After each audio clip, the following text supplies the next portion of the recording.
کسی کو وقت دینا مال دینے سے زیادہ بہتر ہے۔ تنقید ایک ایسی رہنمائی ہے جو آپ کے نہ ہونے والے کام کو درست کروا دیتی ہے۔ اپنے دماغ کو فروغ دینا چاہتے ہو تو اپنی سوچ کو لکھنا شروع کر دو۔ با اختیار بننا چاہتے ہو تو خود کو تلاش کرو۔ زندگی میں سکون چاہتے ہو تو لوگوں کو معاف کرنا سیکھو۔ دوسروں کے راز پوشیدہ رکھنا بھی ایک بڑی نیکی ہے۔ دوسروں کی مدد کرتے کرتے آپ اکثر اپنے کئی مسائل کو حل کر لیتے ہو۔ دراصل یہ بھی ایک نعمت الہی ہے۔ ناکامی کی بیماری سے بچنا چاہتے ہو تو خود پر یقین رکھو۔ عظیم زندگی چاہتے ہو تو ہمیشہ سچ بولو۔ کسی آدمی کا حقیقی ظرف دیکھنا چاہتے ہو تو اسے ضرورت سے زیادہ عزت دے کر دیکھو۔ خود پر یقین نہ کرنا اپنی قسمت دوسروں کے حوالے کرنے کے مترادف ہے۔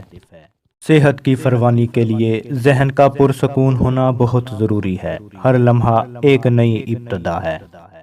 کچھ نیا سیکھنا آپ کی صحت کو اجاگر بنا دیتا ہے۔ امید کے ساتھ آپ خود کو کبھی معذور نہیں سمجھ سکتے۔ دیر پا صحت مندی کا راز خوشی میں ہے۔ ہمیشہ خوش رہنا چاہتے ہو تو اپنے ارد گرد چھوٹی چیزوں کو دیکھا کرو۔ انسان کی سب سے بڑی جیت خود کو فتح کرنا ہے۔ صحت بڑی نعمت خداوندی ہے۔ علم کی بشارت سے سرشار ہونے کے لیے اپنی صحت کے راز کو جانتے رہو۔ زندگی کا سب سے بدترین کام اپنے غصے کو برقرار رکھنا ہے۔ غصہ آپ کو ہمیشہ دکھی رکھتا ہے۔ دو سبزیاں ایسی ہیں جنہیں کھانے سے وزن کم اور قوت باہ میں اضافہ ہو جاتا ہے، مولی اور پیاز۔